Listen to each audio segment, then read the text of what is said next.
నా పేరు అల్లే శ్రీనివాస్. నేను బీఆర్టీయూ రాజన్న సిరిసిల్ల జిల్లా అధ్యక్షుడిని.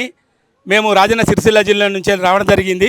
ఈరోజు రాష్ట్ర నాయకులు వేముల మారన్న గారి పిలుపు మేరకు 24 నాడు జరిగే బంద్కు పూర్తి సహకరిస్తామని మేము ఈరోజు ఈ సదస్సుకు రావడం జరిగింది. ఇప్పుడు ఏదైతే రేవంత్ రెడ్డి సర్కారు ఎలక్ట్రికల్ ఆటోలు తీసుకొస్తానని చెప్తుండో, ఎలక్ట్రికల్ ఆటోలు తీసుకొస్తే మాత్రం ఆటో కుటుంబాలు ఇప్పటికే ఈ రేవంత్ రెడ్డి గారి సర్కారు చేయడం వల్ల, ఫ్రీ బస్సు పథకం వల్ల ఆటో కార్మికుల జీవన ఆధారం లేకుండా పోయింది. మా రాజన్న సిరిసిల్లలో అయితే 6,000 మంది ఆటో కార్మికులను ఆటో నడుపుకొనే మాకు బతికే పరిస్థితి. నేనే ఇప్పుడు 25 సంవత్సరాలు అవుతుంది ఆటో నడుపుకోబట్టి. పిల్ల పాపలను చదివించుకుంటూ మంచి ఒక ప్రయోజకులను చేసినాం. కానీ 25 సంవత్సరాలల్లా ఎంతో మంచిగా ఉండే ఈ రేవంత్ రెడ్డి సర్కారు ఈ 3 సంవత్సరాలల్లా మొత్తం దిగజారిపోయినాము. పొద్దున 6 గంటలకు నుంచి నైటు 10 గంటల వరకు కూడా చేస్తే కూడా 200 నుంచి 300 తీసుకుపోయే పరిస్థితుల్లో లేము. ఇంట్లో బిక్కుమంటారు మా డాడీ రాంగ్ ఏం తీసుకొస్తారు అని. కానీ ₹1 కూడా ఇంటికి తీసుకొని పరిస్థితులు అయిపోయింది. ఏంటంటే మొత్తం దిగజారిపోయింది. జీవన ఆధారం లేకుండా చేసి పారేసిండు. 15, 20, 50 సంవత్సరాల వెనకకు పోయింది. ఆనాడు బీఆర్ఎస్ గవర్నమెంట్ అధికారంలో ఉన్నప్పుడు మేము పొద్దున్న 6 గంటలకు వచ్చి సాయంత్రం 6 గంటల వరకే ఎక్కడెక్కడ ఖర్చులు పోగా ₹1000 తీసుకుపోయి మంచిగా పిల్లలను చదివించుకుంటూ మంచిగా ఇంట్లో అందరిని ఎవరికి తలవంచకుండా ఒక పొజిషన్లో ఉంచేవాళ్ళం. ఇప్పుడైతే మొత్తం దిగజారిపోయింది. ఈ ఎలక్ట్రికల్ ఆటోలను ఆయనతో తీసుకొస్తే ఇక మేము చిప్పబట్టి అడుక్కున్నా కూడా ఎవరు ₹1 కూడా ఏజే పాపన పోలేము. ఎందుకు మీకు సంవత్సరానికి 12,000 ఇస్తా ఉన్నారు, సంక్షేమ బోర్డు ఒకటి ఏర్పాటు చేస్తున్న హామీలకు, వాటి పరిస్థితి ఏంటి? మాకు సంవత్సరానికి ₹12,000. ఆనాడు ఏనాడు కూడా ఇప్పుడు కాంగ్రెస్ గవర్నమెంట్ అధికారంలోకి వచ్చినాడు ఏ ఒక్క రోజు కూడా మేము రేవంత్ రెడ్డి గారిని ₹1 ఇవ్వమని మేము సిరిసిల్ల జిల్లా పక్షాన మేము ఏనాడు అడగలేం. అతనే ప్రకటించిండు ఆనాడు మేనిఫెస్టోలో, మీ ఆటో డ్రైవర్కు సంవత్సరానికి 12,000 ఇస్తా అని. మళ్ళా సంక్షేమ బోర్డు ఏర్పాటు చేస్తా అన్నాడు. ఇందిరమ్మ ఇల్లు ఇస్తా అన్నాడు ఆటో డ్రైవర్లకు. ఇందిరమ్మ ఇల్లు కాదు కదా, ఏ ₹1 కూడా ఇంతవరకు ఇచ్చింది లేదు. జీవన ఆధారం కోల్పోయి ఏము పోషణ చేయలేక కుటుంబాన్ని సాధనలేని పరిస్థితిలో దిగజారిపోయి ఫైనాన్స్ కట్టలేని పరిస్థితులలో మా సిరిసిల్ల జిల్లాలోనే దాదాపుగా 26 మంది ఆటో కార్మికులు చనిపోవడం జరిగింది. ఏ ₹1 కూడా 26 మందిలో ఏ ₹1 కూడా ఇంతవరకు ఇచ్చిన పాపన పోలే ఈ రేవంత్ రెడ్డి సర్కారు. కానీ పెద్ద మనసు చేసుకొని ఎంతోమంది చనిపోతుర్రు మొరపెడితే. ఇప్పుడు ఈ మీటింగ్ పెట్టడానికి గల కారణం ఏంటి? జిల్లా వ్యాప్తంగా ఆటో డ్రైవర్లను తరలించడం జరిగింది. ఎలాంటి డిమాండ్స్ ఉంచబోతున్నారు ప్రభుత్వం ముందు? ఒకటే డిమాండు, మీరు ఇస్తానన్నదే సంవత్సరానికి 12,000 ఇస్తాన్నారు. సంవత్సరానికి 12,000 మీరు ఇస్తానన్నయే 12,000 సంవత్సరానికి తొందరగా ప్రకటించండి. అలాగే ప్రతి ఆటో డ్రైవర్కి ఇందిరమ్మ ఇల్లు ఇస్తా అన్నారు. సంక్షేమ బోర్డు ఏర్పాటు అన్నారు. ఇంకా ఈ ఓలా ఊబర్ ఏవైతున్నాయో వాటిని జర అరికడితే బాగుంటుందని మేము డిమాండ్ చేస్తున్నాము. లేని పక్షంలో 24 నాడు మా రాజన్న సిరిసిల్ల ఎలా ఉంటుందంటే మొత్తం దిగ్బంధనం చేస్తాం. రోడ్డు మొత్తం దిగ్బంధనం చేస్తాం. 5,000 ఆటోలను రోడ్డు మీద తీసుకొచ్చి మొత్తం బ్యాటరీలన్నీ ఊడవీకి ఇక ఎవరు ఇచ్చినా కూడా తీయకుండా ఎట్లుంటుందన్నది ఒక ఊహించండి. మా ప్రభుత్వ వైపు ఆది శ్రీనివాస్ గారు మా జిల్లాలో ఉంటాడు. అతని ఇల్లు కూడా ముట్టడిస్తాము. ఏది ఎవరు వచ్చినా కూడా వినకుండా మాకు ఏడికి తొలిచినా మేము సిద్ధంగా ఉన్నాము. మా రాజన్న సిరిసిల్ల జిల్లా నుంచి వెళ్ళి జిల్లా అధ్యక్షుడిగా డిమాండ్ చేస్తున్న ఆది శ్రీనివాస్ గారు, తొందరగా మీరు ఏం చేస్తారో రేవంత్ రెడ్డి గారితో మాట్లాడి ఈ డిమాండ్లను తొందరగా పరిష్కరించండి. లేదంటే వేములవాడ పక్కకే మా జిల్లాలోనే మీరు ఉన్నారు, మీ ఇల్లును ముట్టడిస్తామని డిమాండ్ చేస్తున్నాము. ఖచ్చితంగా ఆటోలన్నీ తీసుకొచ్చి మీ ఇంటి చుట్టూ పెట్టి మీ ఇల్లు మొత్తం దిగ్బంధనం చేస్తాము. మీ ఇంట్లోకి వెళ్ళి బయటకు కూడా వెళ్ళనియము. అలాగే సిరిసిల్లలో ఉన్న సంగీతము శ్రీనివాస్ గారు, సిరిసిల్ల పట్టణాధ్యక్షులు, కాంగ్రెస్ లీడరు అన్న, మీకు కూడా చెప్తున్నాము. ఇప్పుడు ఈ హైదరాబాదు సదస్సు నుంచి వెళ్ళి అన్నగారు మీరు ఆది శ్రీనివాస్ గారితో మాట్లాడండి, లేదంటే మీ ఇల్లు కూడా ముట్టడిస్తాం. ఎందుకంటే మాకు జీవన ఆధారం లేకుండా పోయింది. మేము కూడా సిరిసిల్లలో పుట్టిన బిడ్డలమే, మమ్మల్ని కూడా మీరు చూడాలి. మాకు ఆధారం లేకపోతే మేము ఏం చేయాలి? మేము ఏం పని చేయలేని పరిస్థితి. కూలికి పోతే మాకు అడ్డ మీద పని ఎవరు ఇయ్యరు. కనీసం అడుక్కుందామన్నా కూడా కాలు చేతులు మంచిగా ఉన్నాయని ₹1 ఎవరు వేయరు. మేమేం చేసుకొని బతకాలా? మా భార్య పిల్లల్ని ఎట్లా చదవాలి? ఇక మీరు ఏమన్నా ఏం చేయకపోతే మాత్రం మాకు ఒకటే పరిస్థితి ఏంటంటే మీ ఇండ్లను ముట్టడించడం ఒకటే డిమాండ్. లేని పక్షంలో ఖచ్చితంగా 24 నుంచి వెళ్ళి మీకు ఏ ఒక్క కాంగ్రెస్ నాయకుడిని కూడా సిరిసిల్లలో తిరగనీయము, ఎవరిని కూడా రోడ్ ఎక్కనీయమని ఈ ముఖంగా డిమాండ్ చేస్తున్నాం. ఎన్ని సంవత్సరాల నుంచి ఆటో నడుపుతున్నారు? నేను నడపబట్టేనా మేడం, రామారావు పీరియడ్ నుంచి నడుపుతున్నాను నేను ఆటో. రామారావు సీఎం ఉండే అప్పుడే బండి నేర్చుకుంటున్నా నేను. టైం బోర్డు మీద ఉండే రామారావు, అప్పుడు చంద్రబాబు నాయుడు ఉన్నప్పుడు టైం బోర్డు మీద ఒక అప్పటి నుంచి బండి నడుపుతూనే ఉన్నా. ఇక అదే పిల్లలు ఇదైనా అప్పటి నుంచి నడుపుతూనే ఉన్నాను నేను. దాదాపు కొన్ని సంవత్సరాల నుంచి ర్యాపిడో, ఊబర్ అనే యాప్లు వచ్చాయి. ఈ మధ్య కాలంలో తెలంగాణ గవర్నమెంట్ ఆర్టీసీకి సంబంధించిన ఆటోలు కూడా తీసుకురాబోతుంది. ఎట్లా ప్రజెంట్ ఆటో వాళ్ళ పరిస్థితి ఎలా ఉంది? ఇక మా పరిస్థితి అంటే మా ఆటో డ్రైవర్ల పరిస్థితి, మా ఫ్యామిలీ ఆటో డ్రైవర్ల ఫ్యామిలీ పిల్లలు అందరూ రోడ్డు మీద పడే కార్యక్రమం ఉన్నది. రోడ్ల మీద బతికేది ఉన్నది. లేకుంటే ఏదన్నా పని పెట్టిస్తావా, లేకుంటే మా ఆటోలు నడవకుంటే ఆటో డ్రైవర్లు ఏమన్నా కంపెనీలో పెట్టిస్తావా, పెట్టి రేవంత్ రెడ్డి సాబ్, పొన్నం ప్రభాకర్ సాబ్ మాకు ఆటో డ్రైవర్ల ఫ్యామిలీలకు ఏదన్నా ఒక జాబ్ చేయి. 12,000 ఇస్తామన్నావు, 12 పైసలు లేవు, 12 రూపాయలు లేవు. ఏది ఇన్ని పథకాలు 3 సంవత్సరాలు అవుతుంది నీ గవర్నమెంట్ వచ్చి, కానీ ఆటో డ్రైవర్లో పట్టించుకున్న మానవుడే లేడు. మేము కేసీఆర్ ప్రభుత్వం ఉన్నప్పుడు ఆటో డ్రైవర్లు ఎక్కంగానే మాకు టెక్స్ మాఫ్ చేసాడు. ఒక మాట చెప్పిండు ఆటో డ్రైవర్లు. కేసీఆర్ ప్రభుత్వం ఉన్నప్పుడు ఆటో వాళ్ళకి బాగా ఉన్నప్పుడు మరి కేసీఆర్ని ఎందుకు కొడగొట్టారు అందరూ కలిసి? కొడగొట్టిన వాళ్ళు అంటే కొన్ని ప్రభుత్వం అంటే మా సిటీ ఆటో డ్రైవర్లు ఎవ్వరు కానీ చూసి ఓటేసిర్రు, ఎటేసిరో కానీ సరే ఒకసారి గవర్నమెంట్ కేసీఆర్ మంచిగానే చేసిండు, ఒకసారి 10 ఏళ్ళు చేసిండు. మళ్ళీ గవర్నమెంట్ బదలాయించాలని పబ్లిక్ చేతులు ఉంటుంది. అది నీ చేతిలో కాదు, నా చేతిలో కాదు, పబ్లిక్ ఓటేసేటోళ్ళు పబ్లిక్ బదలాయించాలన్నప్పుడు వాళ్ళు చూసేసిర్రు, వేసిర్రు. కాంగ్రెస్ గవర్నమెంట్ తెలంగాణ ఇచ్చింది కదా, ఇచ్చిన సోనియా గాంధీ ముఖం చూసి కాంగ్రెస్కు ఓటేసిర్రు. సోనియా అమ్మకు చూసి తెలంగాణ ఇచ్చింది, ఇది చేసుకున్నది.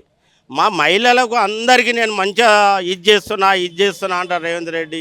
ఏం చేసిండు?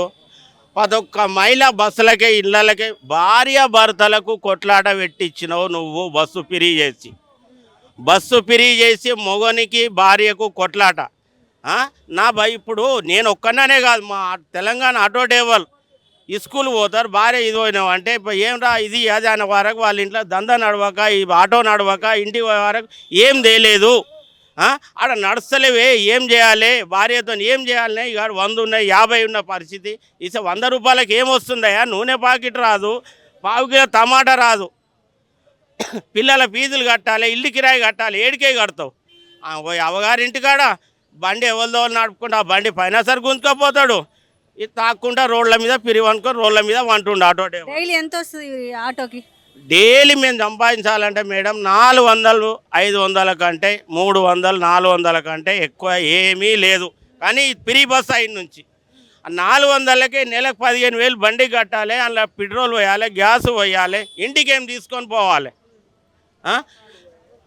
పొయ్యి మీద ఎసరు పెట్టి బియ్యం, నువ్వైతే ఎసరు పెట్టే మేము వస్తాం బియ్యం, 1 కిలో బియ్యం కొనుక్కొని వస్తాను నేను అని ఆ గిన్నె పోతుంది, ఎసరు ఇంటికి పోతుంది. అవకాశం పరిస్థితి అయిపోయింది తెలంగాణ ప్రభుత్వం. ఏమన్నా అంటే కేసీఆర్ చేసిండు అంటే కేసీఆర్ చేసిండు మంచి పనో దొంగ పనో అన్ని పనులు ఏం చేసిండో ఇవాళ తెలంగాణ తెచ్చిండు అంటే కేసీఆర్ తేకుంటే నువ్వు తెచ్చినవా నేను తెచ్చినా? గత సంవత్సరాల కోలే తెలంగాణ తెచ్చి మంచిగా ఉన్నాయి. మంచిగా తెచ్చిన తెలంగాణకు సరే ఆయన చేసిండు, వెళ్ళిపోయిండు. నువ్వన్నా మంచిగా చేయి. ఏం చేసినావు? ఫ్రీ బస్సు మహిళలు చేయమని అడిగిర్రా? ఫ్రీ కరెంట్ మహిళలు చేయమని అడిగిర్రా ఇంట్లల్లో? ఎందుకు ఇవన్నీ? ఇంకేం ఫ్రీ చేస్తావు? కోటర్లు ఫ్రీ చేయగా వైన్ షాపులలో. ఇప్పుడు ఆడోళ్ళకి ఫ్రీ చేసినావు కదా, ఆడోళ్ళకి కోటర్ అది మొగోళ్ళకు వైన్స్లలో ఆధార్ కార్డు మీద కోటర్ ఫ్రీ చేయాలి, పాన్ కార్డు దానికి కూడా ఒకటి. అందరికీ ధన్యవాదాలు చెప్తూ పోలీసు వారికి ధన్యవాదాలు, పోలీస్ కమిషనర్కు, మా ఆటో యూనియన్ డ్రైవర్లకు ధన్యవాదాలు చెప్తూ రవాణా మినిస్టర్ రేవంత్ రెడ్డి గారికి మా ఆటో డ్రైవర్ల దర్శన పట్టించుకోవాలి, మాకు ఏదన్నా ఒకటి మద్దతు ఇవ్వాలని కోరుతూ సెలవు తీసుకుంటాం. ఈ మధ్య కాలంలో గవర్నమెంట్ అనౌన్స్ చేసింది ఎలక్ట్రికల్ ఆటోలు వస్తాయని. ఎలక్ట్రికల్ ఆటోలు వస్తే మీ పరిస్థితి ఏంటి? మీ పేరేంటి? మీరు ఎక్కడి నుంచి వచ్చారు? నా పేరు మొహమ్మద్ అబీబ్ పాషా, మంచిర్యాల జిల్లా భారత రాష్ట్ర ట్రేడ్ యూనియన్ జిల్లా అధ్యక్షుడిని. నేను బెల్లంపల్లి నియోజకవర్గం నుంచి తాండూరు మండలం అనే ఒక గ్రామం నుంచి వచ్చాను. ఈరోజు ఆటో డ్రైవర్ల పరిస్థితి ఎట్లుందంటే మేడం, ఫ్రీ బస్సు తోటి ఇబ్బంది పడుతున్న మా ఆటో డ్రైవర్లు ఇప్పటికి 205 మంది చనిపోయారు. మూలిగే నక్క మీద తాటిపండు పడ్డట్టుగా first mile to last mile అని చెప్పి అగ్రిగేట్ సంస్థ ద్వారా ఒక కార్పొరేట్ కంపెనీ ప్రభుత్వం తీసుకురావడానికి ఏర్పాటు చేస్తుంది. మీ మీడియా ద్వారానే మాకు కూడా తెలిసింది, ప్రతి ఒక్కరు ప్రచారం చేస్తున్నారు. కానీ ముఖ్యమంత్రి గారు ఆటో డ్రైవర్లు ఉన్నారనే విషయాన్ని మర్చిపోయారు. ఇలాంటి పథకం తెచ్చేటప్పుడు ఆటో డ్రైవర్లు ఓట్లే లేదా రేవంత్ రెడ్డికి? ఆటో డ్రైవర్లు 7,50,000 మంది మేడం. దాదాపుగా మెకానికులు, పెయింటర్స్, డెంటర్స్ అన్ని కలుపుకుంటే 10 నుంచి 15 లక్షల ఓట్లు ఉన్నాయి మావి. మేమందరం ఓటు వేయకుండా గద్దెక్కలేదు. మేము ఎందుకు వేసినామని మీరు అడిగితే, మార్పు కావాలని ముఖ్యమంత్రి గారు ప్రచారం చేసి 6 గ్యారెంటీల కార్డు పట్టుకొని అందులో సంక్షేమ బోర్డు ఇస్తామని చెప్పి ఒక గ్యారెంటీ కార్డు మాకు ఇచ్చాడు. ఆ ఇచ్చినందుకు మేము నమ్మి ఓట్లు వేస్తే ఈరోజు గద్దెనెక్కిన తర్వాత ఊరికనే రాలేదురా కూర్చున్న సీటు అని చెప్పి అందరినీ తొక్కకుండా పైకెత్తినని చెప్పి ఆటో డ్రైవర్ని పాతాళంగా తొక్కేసినని నీ సభాముఖంగా తెలియజేస్తున్నా. ఈ ఎలక్ట్రికల్ ఆటోలు వస్తున్నాయి, వాటి వల్ల మీ ఆటో వాళ్ళకి ఎలాంటి నష్టాలు జరగబోయే అవకాశం ఉంది? ఎలక్ట్రిక్ ఆటో వల్ల నష్టం లేదు మేడం. ఎలక్ట్రిక్ ఆటో ద్వారా ఫ్రీ ఆర్టీసీలో టికెట్ కొట్టి first mile to last mile అంటే గమ్యస్థానం ఇంటి దగ్గర నుంచి మొదలు పెడితే బస్టాండ్ వరకు, బస్టాండ్ దగ్గర నుంచి గమ్యస్థానం వరకు ఆటోలు వాళ్ళే ప్రొవైడ్ చేస్తా అని చెప్తున్నారు. వాళ్ళు ప్రొవైడ్ చేసినట్లయితే 7,50,000 మంది ఆటో కార్మికులు రోడ్డు మీద పడాల్సిన పరిస్థితి వస్తుంది. ప్రభుత్వానికి చిత్తశుద్ధి లేదా? ఎందుకు లేదని నేను ఈ వేదికగా అడుగుతున్నా. ఒక్కసారి మీరు అర్థం చేసుకోండి మేడం, ఇంతమంది ఆటో కార్మికులు. రేవంత్ రెడ్డి అందరికి పెద్ద కొడుకుగా ఉండి హెల్ప్ చేస్తా అంటూ ఉన్నారు. ఇప్పుడు 3 ఎకరాలు ఇస్తాడు, 70 ఎకరాల భూమిలో అటు ఫ్రీ పెట్టిండు. ఆడోళ్ళకి 25,000 ఇస్తాను, ఇయ్యలే. ఇయ్యాక ఫ్రీ బస్ వేసి డబల్ టికెట్ కొడతాను మగవాళ్ళకు. ఈరోజు ఫ్రీ బస్ అనే పథకం తీసుకొచ్చి ఓన్లీ మహిళలను ఆకర్షించుకోవడానికి మాత్రమే ఆ పని చేసిండు. ఇప్పుడు రేవంత్ రెడ్డి గారు పెద్దన్నదని అంటున్నారు కదా, రేవంత్ రెడ్డి గారు గెలిచిన వెంటనే ప్రధానమంత్రి గారు ఆదిలాబాద్కి వచ్చినప్పుడు ఈయన కూడా అదే మాటలు మాట్లాడాడు. ప్రధానమంత్రి అంటే ఒక దేశానికి పెద్దన్న లెక్క నేను మీ కార్యక్రమానికి రాలేకపోతున్నా, మీరు పెద్దన్న పాత్ర పోషించి నిధులు ఇవ్వాలని చెప్పిండు. మరి కొట్లాడి నిధులు తీసుకొచ్చి మా ఆటో కార్పొరేషన్ ఏర్పాటు చేయొచ్చు కదా. వాళ్ళు ప్రతిపక్ష నాయకులుగా ఉన్నారు కదా కేంద్ర ప్రభుత్వానికి. మరి మేము ఓటేసిన మమ్మల్ని మయమర్చడం ఎందుకు? మమ్మల్ని ఎందుకు మర్చిపోయిండు? ఆటో డ్రైవర్లు ఉన్నామనే చిత్తశుద్ధి ప్రభుత్వానికి ఉంటే మా కార్మిక సంఘాలను పిలిచి చర్చ జరిపి దానివల్ల వచ్చే పరిణామాలు ఏందో తెలుసుకొని ప్రజా సంఘాలతో మాట్లాడి, కార్మిక సంఘాలతో మాట్లాడి ఈ నిర్ణయాలు తీసుకోవాలి. ఇలా అట్లా మాట్లాడకుండా సొంత నిర్ణయం తీసుకున్నప్పుడు ఆయన పెద్ద కొడుకు ఎట్లయితాడండి? పెద్ద పాత్ర ఎట్లా పోషిస్తున్నాడు మీరు చెప్పండి. ఈ ఆటో ఊబర్ వచ్చింది, ర్యాపిడో యాప్స్ వచ్చిన తర్వాత ఆటో వాళ్ళకి ఎలాంటి నష్టం జరుగుతుంది? మాకు ఈ ఓలా, ఊబర్ దాని వలన చాలా మేము ఇబ్బంది పాలైపోతున్నాం. మాకు ఎలాంటి గిరాకులు లేకుండా అయిపోయినాయి. వాళ్ళు ఇప్పుడు మేము 50 రూపాయలకు పోతే వాళ్ళు 20-30 రూపాయలకు వాళ్ళు పోతున్నారు. దాని వలన మాకు చాలా ఇబ్బందిగా అది అయిపోయింది. నా పేరు నీలారపు రవి, బీఆర్టీ రాష్ట్ర కార్యదర్శి ఆటో యూనియన్. ఇప్పుడు రేవంత్ రెడ్డి ఏదైతే 6 గ్యారంటీలు 420 హామీలు అని పట్టుకొచ్చిండో అందులో ఆటో డ్రైవర్లకు మెయిన్గా ఆటో డ్రైవర్లకు సంబంధించి ఒకటి కార్పొరేషన్ ఏర్పాటు చేస్తామని, ఒకటి మీ పిల్లల భవిష్యత్తు కోసం ఇంకా 2,500 స్కూటీలు కానీ ఎన్నో తనకు దూచిన హామీలు అన్ని ఇచ్చాడు. ఇప్పటి వరకు ఏ ఒక్క హామీ నెరవేర్చింది అయితే లేదు ఆటో డ్రైవర్లకు సంబంధించి.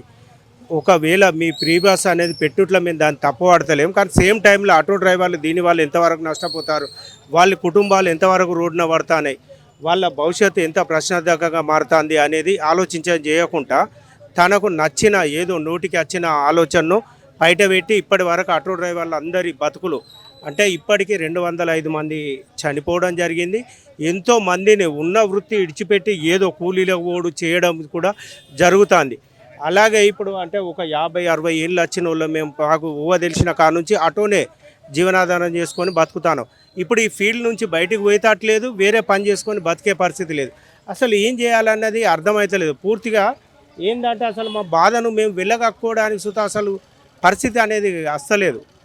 అంత దరిద్ర పరిస్థితిలో బతుకుతాను. ఈ రేవంత్ రెడ్డి ప్రభుత్వం ఎట్లా చేసిందంటే అంత దరిద్ర బతుకుల ఆటో డ్రైవర్లు అంత అంటే పాతాళానికి దొక్కేసిన పరిస్థితి ఎదురైంది.